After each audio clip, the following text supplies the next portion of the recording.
Hello everyone, welcome to law learning school. और आगे बढ़ने से पहले मैं आपको बता देना चाहती हूँ, यूनिट वाइज एमसीक्यू सीरीज हमने स्टार्ट करी है, जिसमें हमारा पार्ट 3 है किसका, पब्लिक इंटरनेशनल लॉ का। ठीक है, अभी तक हमने 70+ क्वेश्चन हमने पब्लिक इंटरनेशनल लॉ के डिस्कस कर लिए हैं। आज भी हम 36 क्वेश्चन जो है डिस्कस करेंगे। डेली आपकी क्लास 10 PM पर होती है। जो भी स्टूडेंट नए आए हैं वो ज्वाइन कर सकते हैं, हमारे चैनल को सब्सक्राइब कर सकते हैं। साथ ही साथ आगे बढ़ने से पहले मैं आपको बता देना चाहती हूँ, यदि आपको यूजीसी नेट पेपर 2 की थ्योरी देखनी होगी तो इस पार्टिकुलर प्लेलिस्ट को फॉलो कर लीजिएगा। साथ ही साथ यदि आपको एमसीक्यू सीरीज देखनी है तो इस पार्टिकुलर प्लेलिस्ट को फॉलो कर लीजिएगा। ठीक है, और ये हमारा टेलीग्राम ग्रुप है, अभी तक आप इसमें ज्वाइन नहीं हुए हैं तो इसका लिंक वीडियो के डिस्क्रिप्शन बॉक्स में दिया गया है। ठीक है, जल्दी से लाइक कर देंगे, शेयर कर देंगे, सब्सक्राइब कर देंगे और बेल आइकन को प्रेस कर देंगे। और 1 मिनट वेट कर लेते हैं, फिर स्टार्ट करते हैं अपने फर्स्ट क्वेश्चन के साथ।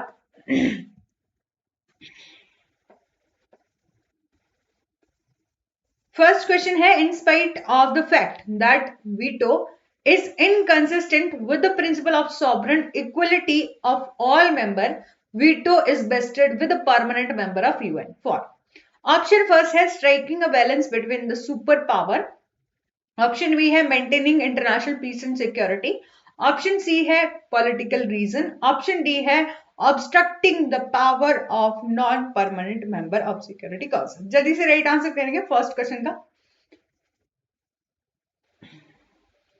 जल्दी से राइट आंसर करना है आपको फर्स्ट क्वेश्चन का।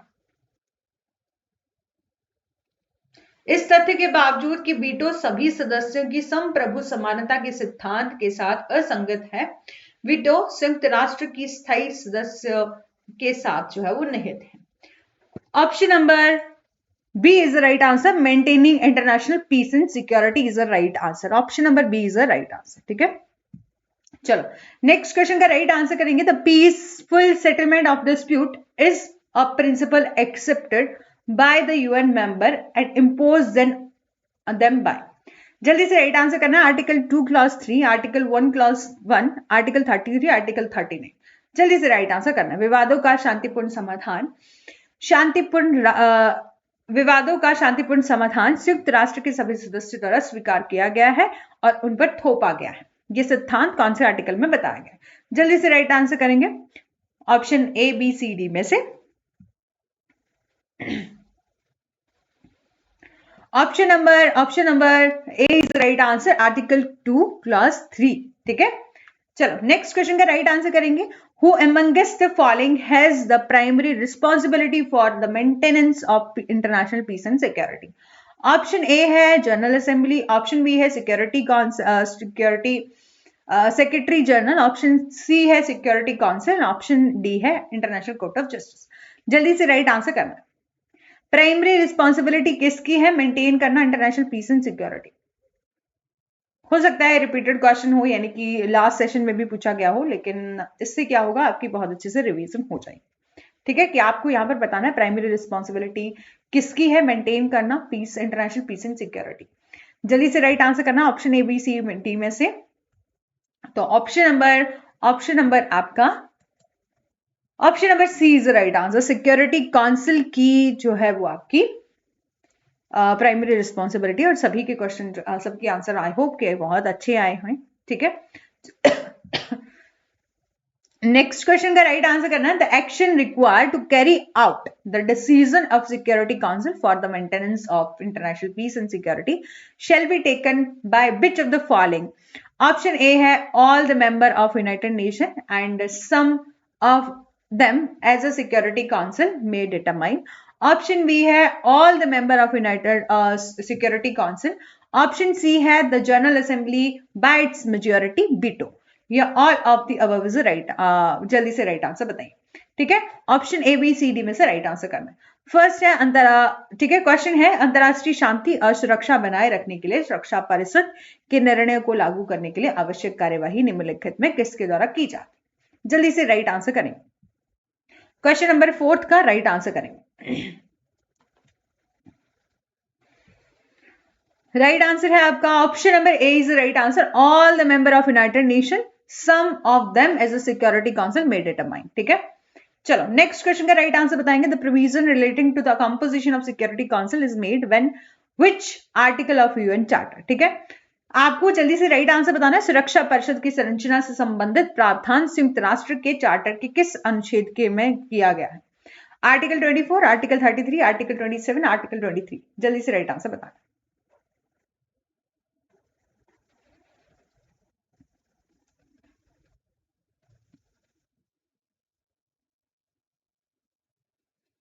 जल्दी से राइट आंसर बताना। Option number D is the right answer. ठीक है, option number D article 23। Next question का राइट आंसर बताएंगे। In which city is the United Nation Human Right Council is based on. ठीक है, बेस्ड। ऑप्शन ए है Paris, option B है Geneva, option C है London, option D है New York. जल्दी से राइट आंसर करना। कौन सी सिटी में United Nation Human Right council जो है वो बेस्ड है? ठीक है, जल्दी से राइट आंसर बताना। संयुक्त राष्ट्र मानवाधिकार परिषद किस शहर में स्थित है? Paris, Geneva, London, New York.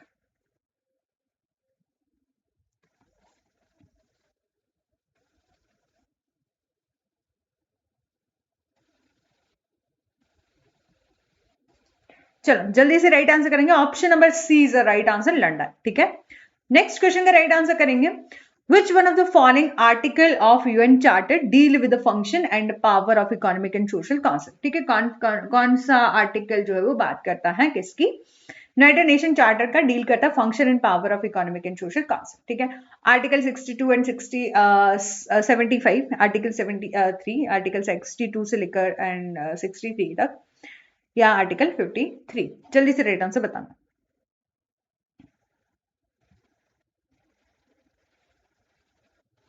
Option number C is the right answer. ठीक है, आर्टिकल 62 एंड 63। ठीक है, चलो नेक्स्ट क्वेश्चन का राइट आंसर बताना है। Originally the number of member of economic and social council. ठीक है, वॉज ओरिजिनल में जब इकोनॉमिक एंड सोशल काउंसिल यानी कि इकोसॉक बनाया गया था तो उसमें कितने मेंबर थे? 24 थे, 27 थे, 18 थे, 20 थे। जल्दी से राइट आंसर बताना। आर्थिक एवं सामाजिक परिषद के सदस्य की संख्या मूलतः कितनी थी? 24, 27, 18 और 20। जल्दी से राइट आंसर बताना।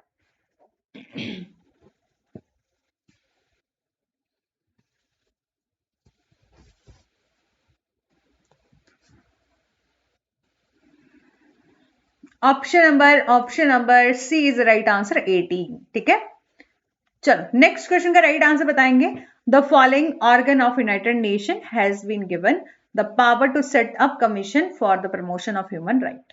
ठीक है, ऑप्शन ए है ट्रस्टीशिप काउंसिल, ऑप्शन बी है सिक्योरिटी काउंसिल, ऑप्शन सी है economic and social council, option D है जनरल असेंबली। संयुक्त राष्ट्र के निम्नलिखित अंग को मानवाधिकारों को बढ़ावा देने के लिए आयोग स्थापित करने की शक्ति दी गई। जल्दी से राइट आंसर बताना। ऑप्शन ए है ट्रस्टीशिप काउंसिल, ऑप्शन बी है सिक्योरिटी काउंसिल, ऑप्शन सी है आर्थिक एवं सामाजिक परिषद, या जनरल असेंबली। राइट आंसर जल्दी से बताएंगे।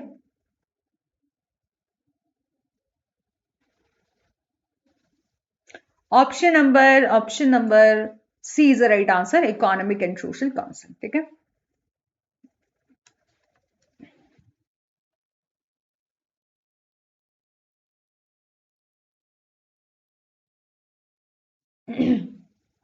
नेक्स्ट क्वेश्चन का राइट आंसर बताएंगे। Which principal organ of United Nation has no work and is not there for functioning.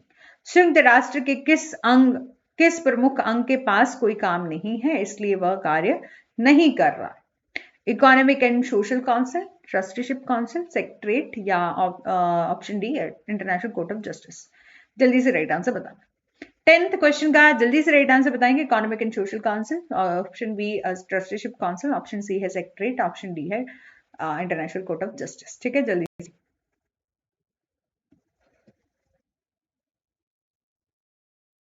जल्दी से राइट आंसर बताना है। Option number B is the right answer, trusteeship council.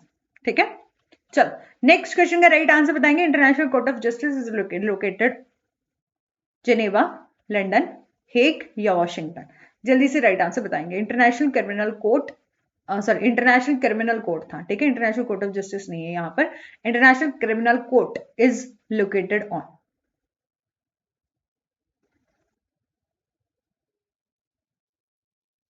क्या इंटरनेशनल क्रिमिनल कोर्ट है या international court of justice same है? जल्दी से कमेंट में ये भी बताना।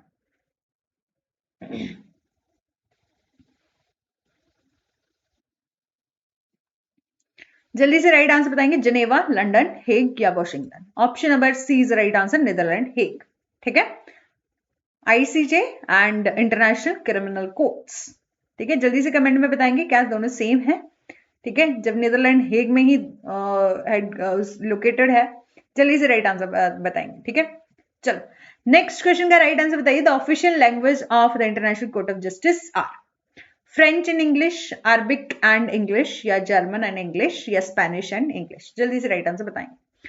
Official language of international court of justice, ठीक है, आर फ्रेंच एंड, ठीक है, French and English, Arabic and English, या German and English, Spanish and English. जल्दी से राइट आंसर बताएंगे 12 क्वेश्चन का।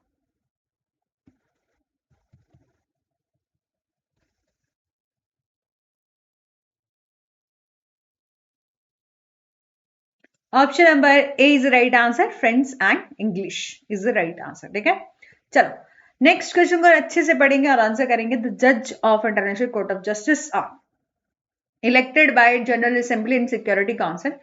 ऑप्शन बी है nominated by the International Law Commission, ठीक है, या selected by the Secretary General, या option D appointment by the Security Council. जज of international court of Justice are क्या इलेक्ट किए जाते General Assembly and Security Council के द्वारा, या नॉमिनेट किए जाते by the International Law Commission के द्वारा, या सिलेक्ट किए जाते हैं सेक्रेटरी जनरल के द्वारा, option number D appointed by Security council. जल्दी से राइट आंसर बताना।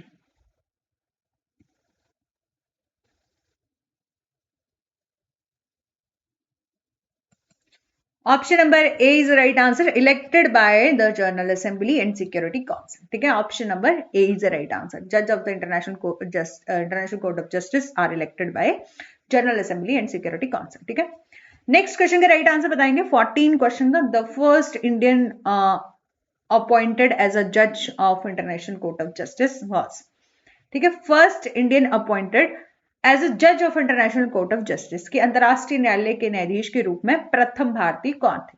क्या जस्टिस पीएन भगवती थे, या जस्टिस नगेंद्र सिंह थे, जस्टिस कृष्णा अय्यर थे, या नन ऑफ दी अबव? जल्दी से राइट आंसर बताना।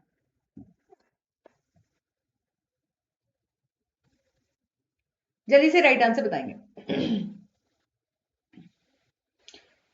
कौन से इंडियन जज को अंतरराष्ट्रीय न्यायालय में न्यायाधीश के रूप में प्रथम बार जो है वो प्रथम भारतीय कौन थे? ठीक है, जल्दी से राइट आंसर बताना।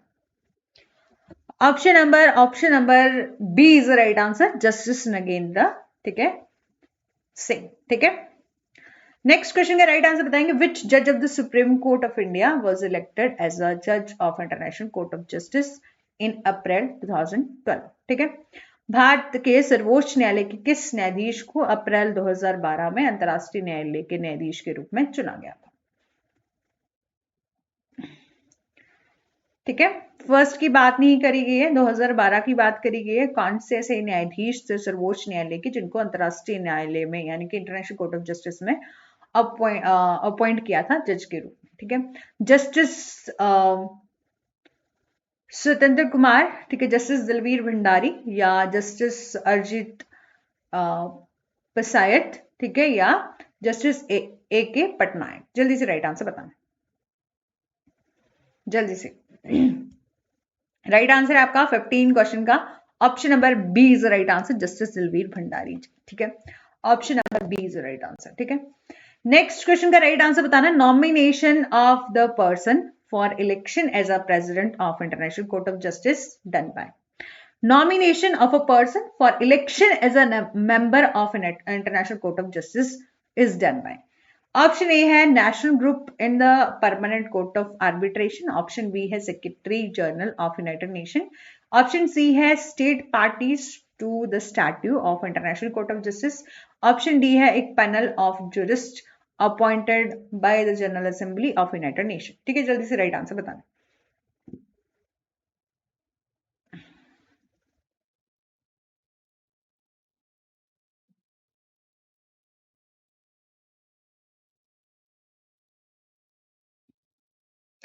अंतरराष्ट्रीय न्यायालय के सदस्य के रूप में चुनाव के लिए व्यक्तियों का नामांकन किसके द्वारा किया जाता है? Option number A is the right answer, national group in the Permanent Court of Arbitration. ठीक है, चलो नेक्स्ट क्वेश्चन का राइट आंसर बताएंगे। What is the term of the office of जज of international court of Justice. जो International court of Justice है, अंतरराष्ट्रीय न्यायालय है, उसमें न्यायाधीशों का कार्यकाल कितना रहता है? 5 ईयर, 7 ईयर, 9 ईयर, 15 ईयर। जल्दी से राइट आंसर बताएंगे, बहुत इजी क्वेश्चन है। ठीक है, the term of office of जज of international court of justice. ठीक है, 5 ईयर, 7 ईयर, 9 ईयर, 15 ईयर। जल्दी से राइट आंसर बताएंगे।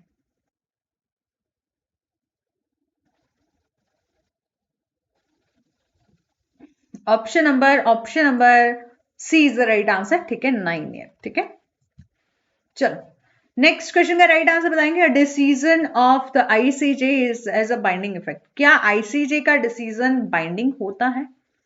Parties alone in that particular case, yeah, the state in the similar situation, national court in the similar circumstances, yeah, interveners who were not original parties in a particular case। ठीक है, जल्दी से right answer बताएंगे। Decision of ICJ has binding effect on. ठीक है, जल्दी से right answer बताएंगे।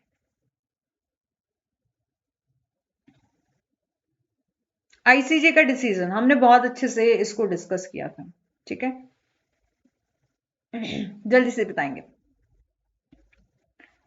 Option number A is the right answer कि आईसीजे का डिसीजन जो होता है ना, वो ओनली बाइंडिंग होता है parties alone in a particular case. As a president, जिस तरह से हम अपनी इंडिया में फॉलो करते हैं ना, supreme court and high court के द्वारा दिए गए डिसीजन जिसको लोअर कोर्ट फॉलो करती है, वैसे आईसीजे के डिसीजन एज अ प्रेसिडेंट कभी भी बाइंडिंग नहीं होते। ठीक है, ओनली उन्हीं पार्टीज जो कि पर्टिकुलर पार्टी की जो केस की पार्टीज हैं, उन्हीं पर जो है वो बाइंडिंग होते हैं। ठीक है, चलो नेक्स्ट क्वेश्चन का राइट आंसर बताएंगे। अ जज of the international court of justice can be dismissed by. जो जज होते हैं ना इंटरनेशनल कोर्ट ऑफ जस्टिस के, ठीक है, उनको डिसमिस किया जा सकता है, dismiss by Security Council, General Assembly on the recommendation of the Security Council, या unanimous opinion of the other जज of the high court of the court.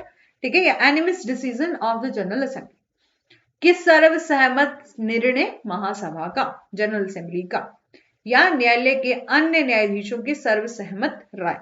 जल्दी से राइट आंसर बताएं। अ जज of international court of justice can be dismissed bye.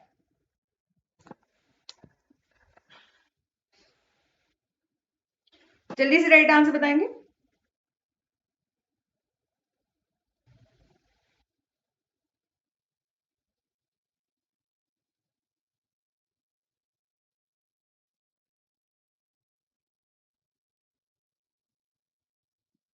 Option number C is the right answer, unanimous opinion of the other जज of the court. ठीक है, next question का right answer बताएंगे। Which 20 question है। Which according to clause first of article 38 clause first का में, ठीक है, the study of international court of justice is subsidiary mean for determining the rule of law that can be applied by the international court of justice. ठीक है, option first है principle of equity, option B है teaching of the most highly qualified publicist of the various nation, option C है principle of natural law, option D है the general principle of law recognised by civilised nation. जल्दी से right answer बताना। 20 question का right answer बताना। अंतरराष्ट्रीय न्यायालय के कानून के अनुच्छेद 38 क्लॉज 1 के अनुसार कानूनों के नियमों को निर्धारित करने के लिए कौन सा सहायक साधन है जिसे अंतरराष्ट्रीय न्यायालय द्वारा लागू किया जा सकता है? जल्दी से राइट आंसर बताएंगे।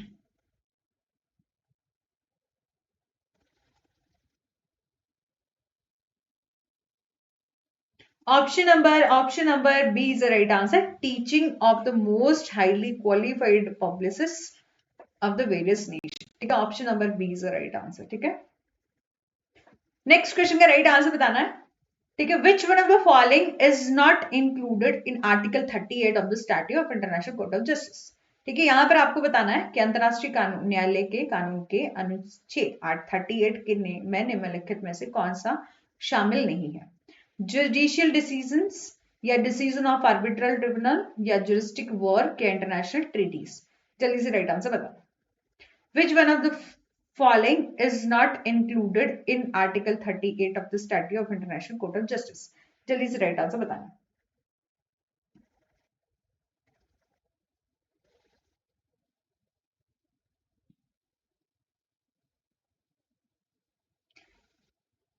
कि आर्टिकल 38 के स्टैट्यूट में से, ठीक है, of the statute of international court of justice में कौन सा शामिल नहीं है, ठीक है।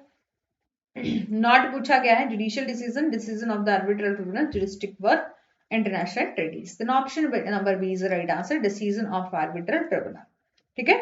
चलो नेक्स्ट क्वेश्चन का राइट आंसर बताएंगे। Which article of the Statute of International Court of Justice provided that the decision of the court has binding force only between the parties and in respect of the particular case? ठीक है, जल्दी से right answer बताना है। अंतरराष्ट्रीय न्यायालय के कानून का कौन सा अनुच्छेद ये बताता है या प्रावधान करता है कि न्यायालय का निर्णय केवल पक्षों के बीच और उस विशेष मामले के संबंध में बाध्यकारी बने? Article 38, article 59, article 41, article 61। जल्दी से राइट आंसर बताना।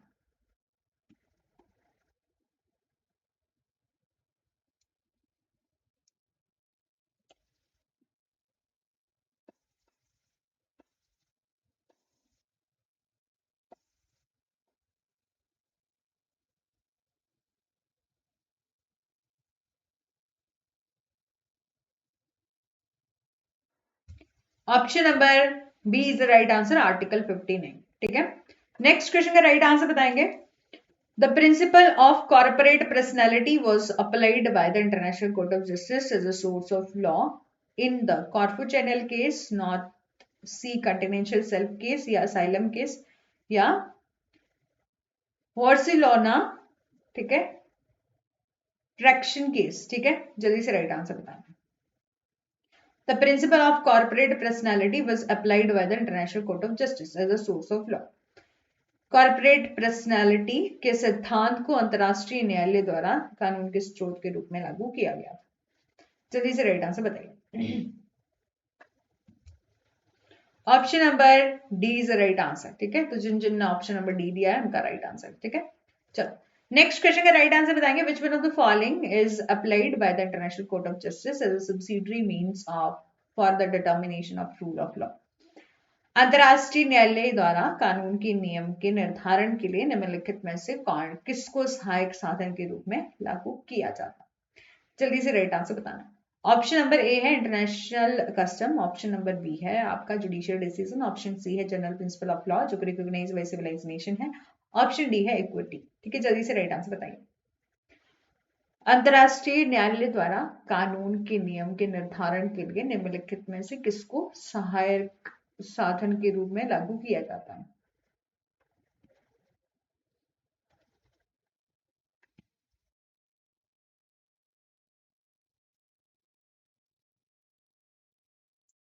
जल्दी से राइट आंसर बताना। Option number C is the right answer, general principle of law recognised by civilised nation, ठीक है। Applied by the International Court of Justice as a subsidiary mean of determination of rule of law. Option number C is the right answer, ठीक है। Next question का right answer बताना है। Nomination of the person for election as a member of international court of justice is done by. अंतरराष्ट्रीय न्यायालय के सदस्य के रूप में चुनाव हेतु व्यक्तियों का नामांकन किसके द्वारा जो है वो किया जाता है, ठीक है। जल्दी से आपको राइट आंसर देना है। ऑप्शन फर्स्ट है आपका the national group in the Permanent Court of Arbitration, या ऑप्शन बी है Secretary General of the United Nation, option C है the state parties to the statute of international court of Justice, option D है panel of jurist appointed by General Assembly of the United Nation. जल्दी से right answer बताना।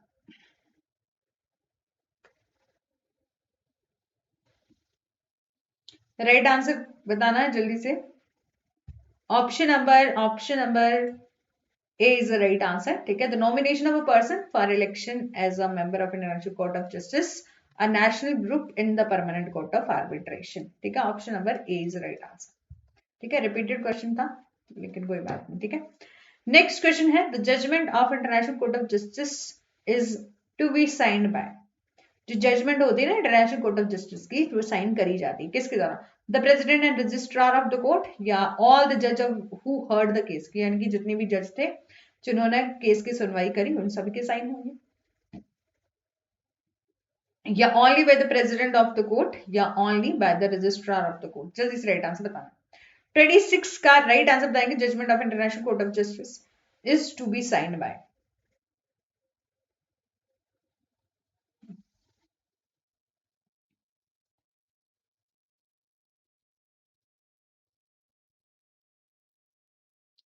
जल्दी से right answer बताएंगे। Judgment of international court of justice is to be signed by president and a registrar of the court, या all judges who heard the case, या only by the president of the court, या only by the registrar of the court। Option number A is the right answer, president and registrar of the court। ठीक है, option number A is the right answer। चलो next question का right answer बताएंगे, when in which of the following international court of justice will have jurisdiction। ठीक है, निम्नलिखित में से किस में अंतरराष्ट्रीय न्यायालय का क्षेत्राधिकार होगा। ऑप्शन ए है any case which the party to dispute refer to it. ठीक है, कि कोई भी मामला जिसे विवाद का पक्ष संदर्भित करता है, या all matter specially provided for the treaties और convention in force. Option C है all the matter which the Security Council refer to it, या option number D all matter of violation of human right by state. ठीक है, जल्दी से right answer बताना।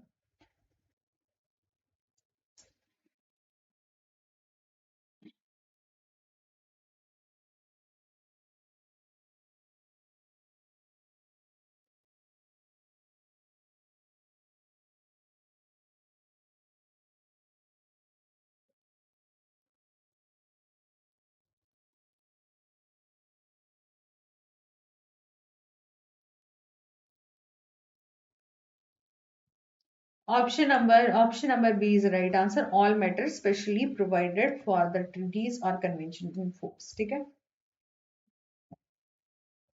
Next question का right answer बताएंगे, international court of Justice consist of the president, vice president and 13 other member, या the president, vice president and 14 other member, या option number C है the president, vice president and 15 other member, या the president and other 15 other member. जल्दी से right answer बताना।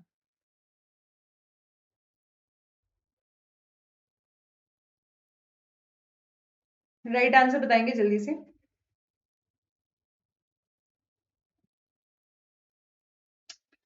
Option number A is right answer, president, vice president and 13 other members. ठीक है, international court of Justice consist of.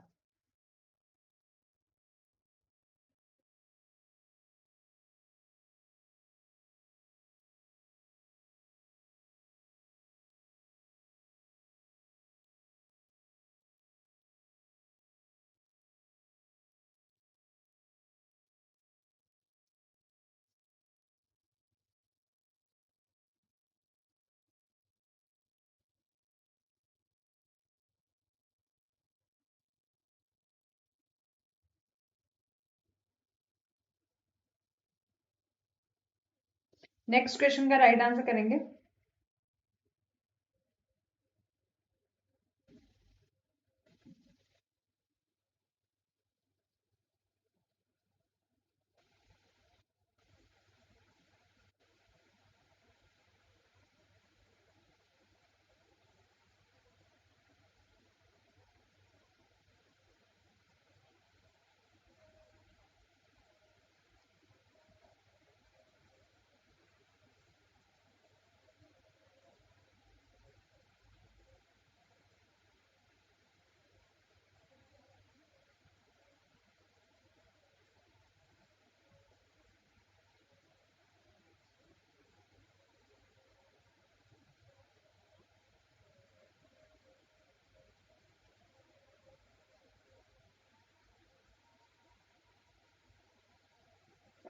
ठीक है। Last question में तो आप सभी जानते हैं इंटरनेशनल कोर्ट ऑफ जस्टिस में 15 जज होते हैं। ठीक है, तो इस क्वेश्चन को अच्छे से देख लीजिएगा, जिसमें क्या 15 जज में ही से 13 मेंबर या वाइस प्रेसिडेंट प्रेसिडेंट चुने जाते हैं। ठीक है, या अलग से 15 मेंबर होते हैं, तो इसको एक बार गूगल कर लीजिएगा। ठीक है, चलो नेक्स्ट क्वेश्चन का राइट आंसर बताइए। Advisory opinion of international court of justice is binding on the organisation और organ which has requested it, या option number B lack the binding force of judgment, option number C may be subject to the judicial review, and option number D appellable। जल्दी से right answer बताना। Advisory opinion of international court of justice.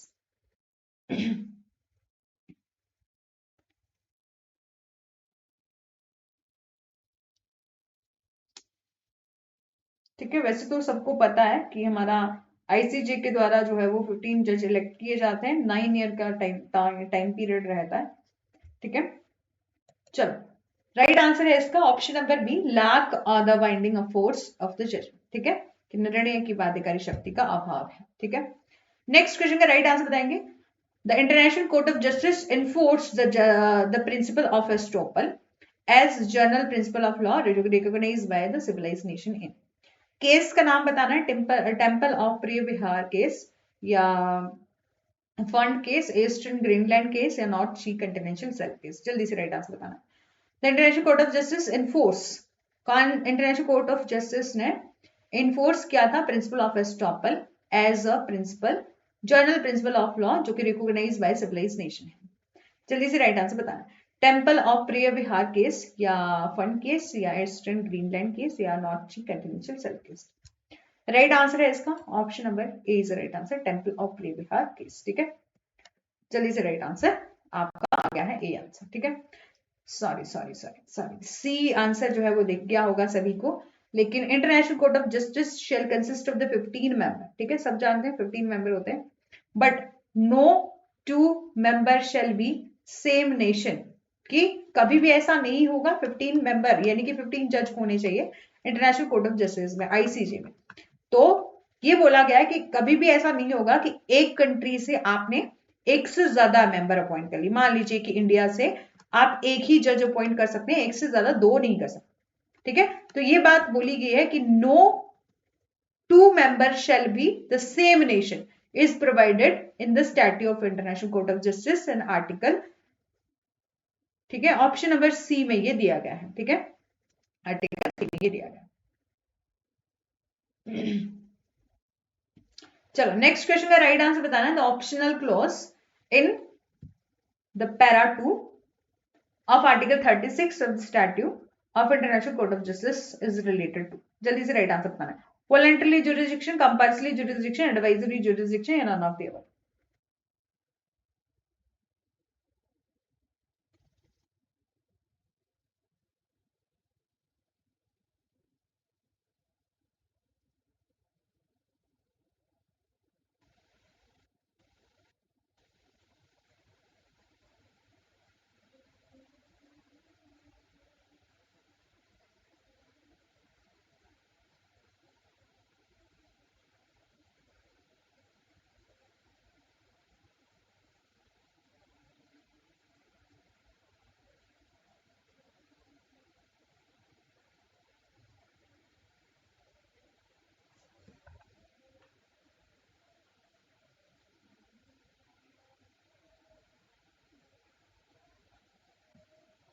ठीक है,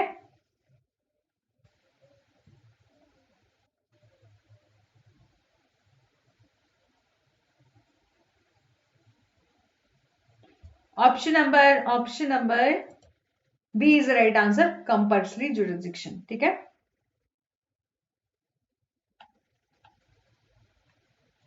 compulsory jurisdiction is the right answer. चलो next question का right answer देंगे। The Secretary General of United Nation is appointed bye.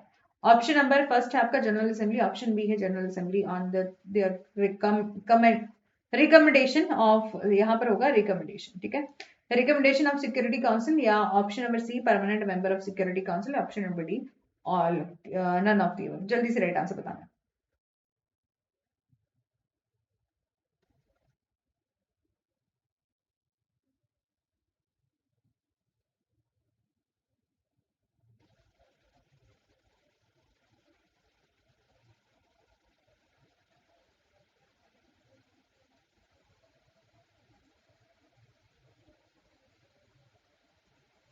ठीक है, तो option number B is the right answer, General Assembly on the recommendation of security Council. ठीक है, next question का right answer बताएंगे the 5-year term of for the Secretary General of United Nation has been fixed by. ठीक है, the 5-year term for the Secretary General, ठीक है, Secretary General of United Nation has been fixed by. Option A है United Nation charter, option B है resolution of United Nation General assembly, option C है resolution of United Nation Security council, option D है on the basis of the advisory opinion of the international court of justice. जल्दी से right answer बताना, जल्दी से right answer बताना। The 5-year term for the Secretary General of the United Nation has been fixed bye.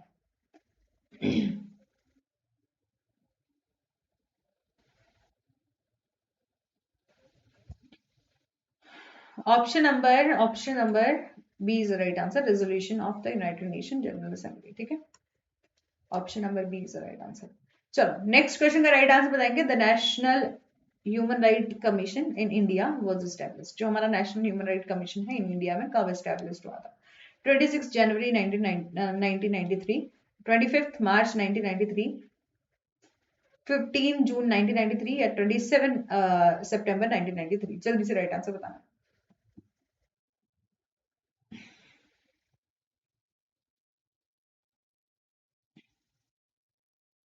जल्दी से right answer बताएंगे।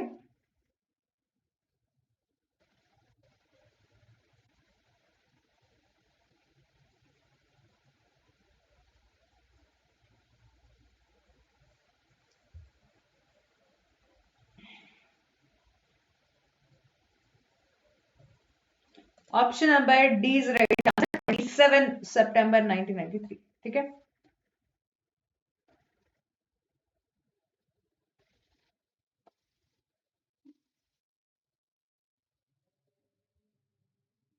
ठीक है, option number D is right answer.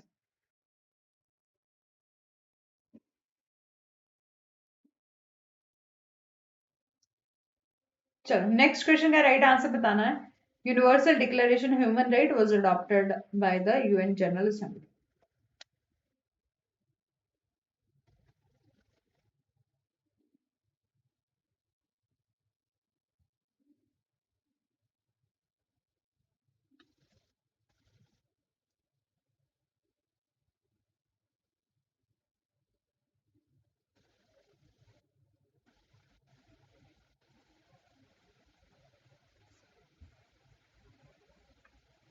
जो हमारा नेशनल ह्यूमन राइट कमीशन है ना, जिसका पर्पस क्या है, protection and promotion of human right.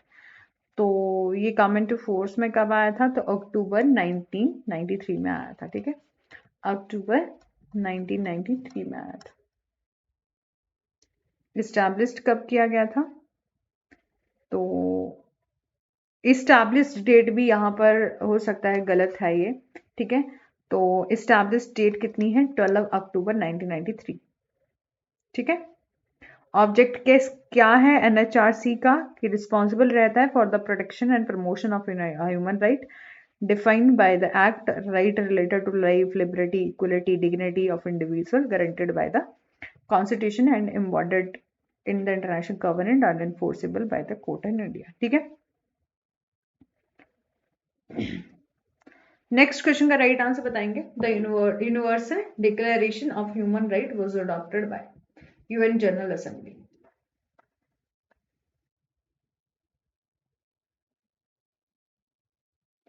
Universal Declaration of human Right was adopted by UN General Assembly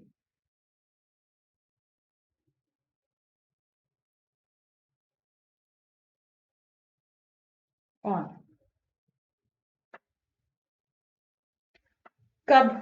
10 दिसंबर 1945, 1946, 48, 26 अक्टूबर 1945। जल्दी से राइट आंसर बताएं। Option number C is right answer, 10 December 1948। ठीक है, 10 December 1948 is the right answer. ठीक है, was the result experience of second world war। तो इसी के साथ हमारे 35 36 क्वेश्चन जो है वो यहीं तक रहते हैं। और ठीक है, और अभी तक हम अब हमारे टेलीग्राम ग्रुप के साथ ज्वाइन नहीं हुए हैं तो हो सकते हैं। ठीक है, और आपका जो ये हमारा लास्ट क्वेश्चन हमने डिस्कस किया था ना NHRC का, कि नेशनल ह्यूमन राइट कमीशन जो है वो कब आपका इस्टेब्लिश हुआ था, ठीक है, तो वो आपका 12 अक्टूबर 1993 होगा। यहाँ पर ऑप्शन में दिया ही नहीं गया है, पता नहीं क्यों। हमने जब गूगल से ये उठाया था तो ये डी क्यों आया था। ठीक है, तो इसका NHRC national Human Right Commission in expression of India is concerned for the protection and promotion of human right। ठीक है, तो जब मैंने गूगल में चेक करा है इसको तो established in India कब है, तो आपका 12 अक्टूबर 1993 है। ठीक है, तो इसको अच्छे से कर लीजिएगा। और अभी तक हमारे टेलीग्राम ग्रुप के साथ आप ज्वाइन नहीं हुए हैं तो हो सकते हैं। एंड ये रहा हमारा प्लेलिस्ट, यदि अभी तक आपने हमारी यूनिट वाइज MCQ सीरीज को नहीं देखा है तो देख लीजिएगा। अभी तक हमने 100+ क्वेश्चन जो है वो हमारे पब्लिक इंटरनेशनल लॉ के डिस्कस कर लिए हैं। जल्दी से लाइक कर देंगे, शेयर कर देंगे, सब्सक्राइब कर देंगे और बेल आइकन को प्रेस कर देंगे। Thank you so much. Do like, share and subscribe, press the bell icon for further notifications.